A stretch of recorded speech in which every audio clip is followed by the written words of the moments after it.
জানিয়ে দিব এই মুহূর্তে আমাদের হাতে এসেছে গুরুত্বপূর্ণ আপডেট আন্তর্জাতিক সংবাদের শিরোনাম। শুরুতেই থাকছে দখলদার ইসরায়েলি হামলায় হিজবুল্লাহর 2 কমান্ডার নিহত।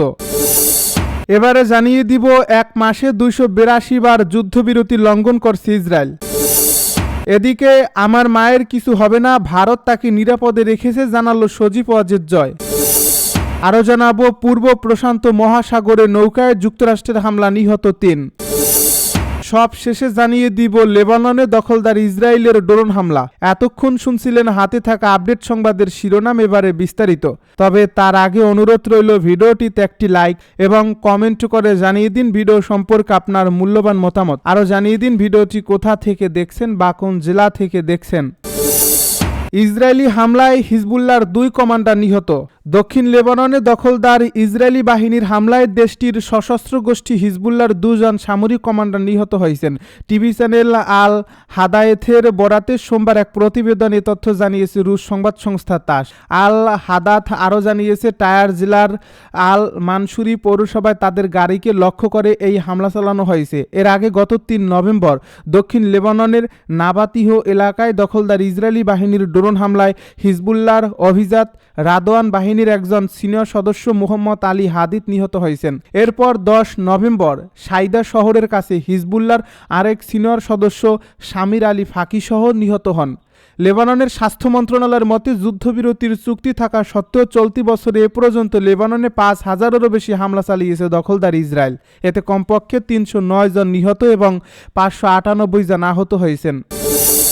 এক মাসে 282 বার যুদ্ধবিরতি লঙ্ঘন করছে ইসরায়েল। গাজা কর্তৃপক্ষ বলছে ঘোষিত যুদ্ধবিরতির পরও ইসরায়েল অব্যাহত হামলার মাধ্যমে সমঝোতাকে বহুবার ভঙ্গ করছে। যুদ্ধবিরতি ঘোষণার পর গত এক মাসে শত শত ফিলিস্তিনি নিহত হয়েছে। গভর্নমেন্ট মিডিয়া অফিসের তথ্য অনুযায়ী 10 অক্টোবর থেকে 10 নভেম্বরের মধ্যে ইসরায়েলি বাহিনী অন্তত 282 বার যুদ্ধবিরতি লঙ্ঘন করছে। এই সময়ে তারা বিমান হামলা, আর্টিলারি, গোলাবর্ষণ ও সরাসরি গুলি চালায়। এ প্রতিবেদনে আরও বলা হয়েছে 88 বার সাধারণ মানুষের উপর গুলি চালানো হয়েছে, 12 বার ইয়েলো লাইন অতিক্রম করে বিভিন্ন পাড়া মহল্লায় অভিযান চালানো হয়েছে, 124 বার বোমা হামলা হয়েছে, 52টি আবাসিক ভবন ধ্বংস করা হয়েছে। এছাড়া একই সময়ে ইসরায়েল গাজা থেকে 23 জন ফিলিস্তিনিকে আটক করছে। এভাবে গণহত্যার মধ্যে ঘোষিত বিরতি থাকা সত্ত্বেও ইসরায়েল মানবিক সহায়তা প্রবেশে বাধা দিচ্ছে এবং ঘরবাড়ি ও অবকাঠামো ধ্বংস করছে। এর ফলে ইতিমধ্যেই বিপর্যস্ত গাজার সাধারণ মানুষের দুর্ভোগ আরও গভীর হচ্ছে। আমার মায়ের কিছু হবে না, ভারত তাকে নিরাপদে রেখেছে, অভিযোগ জয়ের। পতিত স্বৈরাচার শেখ হাসিনার ছেলে সজীব ওয়াজেদ জয় আশঙ্কা প্রকাশ করেছেন যে আজ আন্তর্জাতিক অপরাধ ট্রাইব্যুনাল তার ফাঁসির রায় দেবে।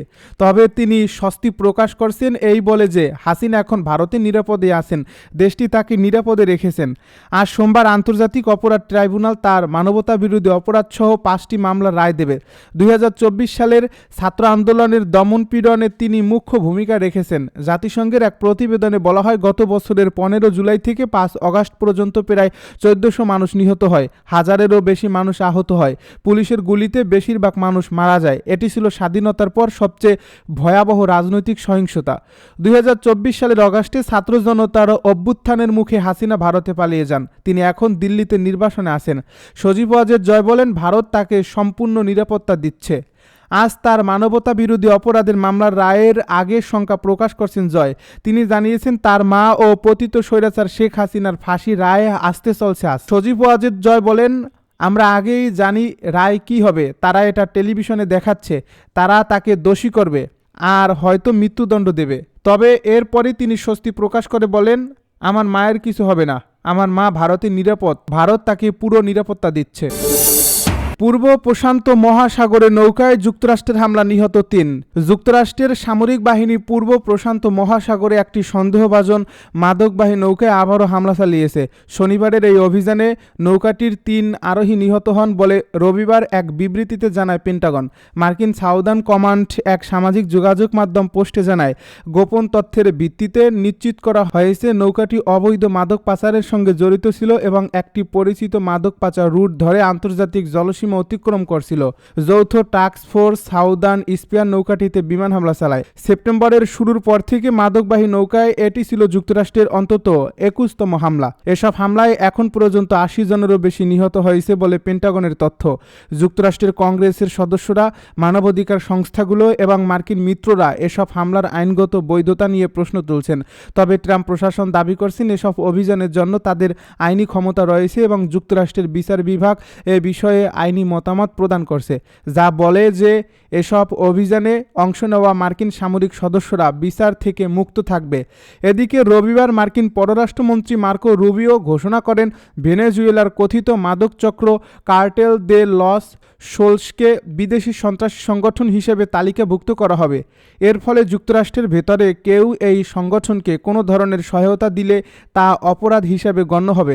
মার্কিন কর্মকর্তারা অভিযোগ করেন এই চক্রটি অপরাধী সংগঠন ট্রেন দে আরাগুয়ার সঙ্গে মিলে যুক্তরাষ্ট্রে মাদক পাঠায়। ডোনাল্ড ট্রাম্প প্রশাসন আরও দাবি করছে ভেনেজুয়েলার প্রেসিডেন্ট নিকোলাস মাদুরো নিজেই কার্টেল দে লস সোলসের নেতৃত্ব দিয়েছেন।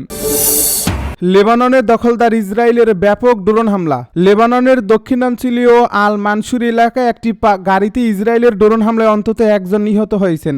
নিহত ওই ব্যক্তি ওই এলাকার একটি বিদ্যালয়ের প্রধান শিক্ষক বলে ধারণা করা হচ্ছে। ইসরায়েল এই ঘটনায় এখনও কোনো মন্তব্য করেনি। রোববার স্থানীয় গণমাধ্যমের বরাতে শাফাক নিউজ এ তথ্য জানিয়েছে। যুক্তরাষ্ট্রের মধ্যস্থতায় 2024 সালের 27 নভেম্বর ইসরায়েল ও লেবানন যুদ্ধবিরতি চুক্তি সই হয়। এরপরও লিতানি নদীর দক্ষিণে ইসরায়েলি সেনারা এখনও 8টি স্থানে মোতায়েন রয়েছে। শুধু তাই নয়, নিয়মিতভাবে দক্ষিণ ও পূর্ব লেবাননে বিমান হামলা ও গোলাবর্ষণ চালিয়ে যাচ্ছে।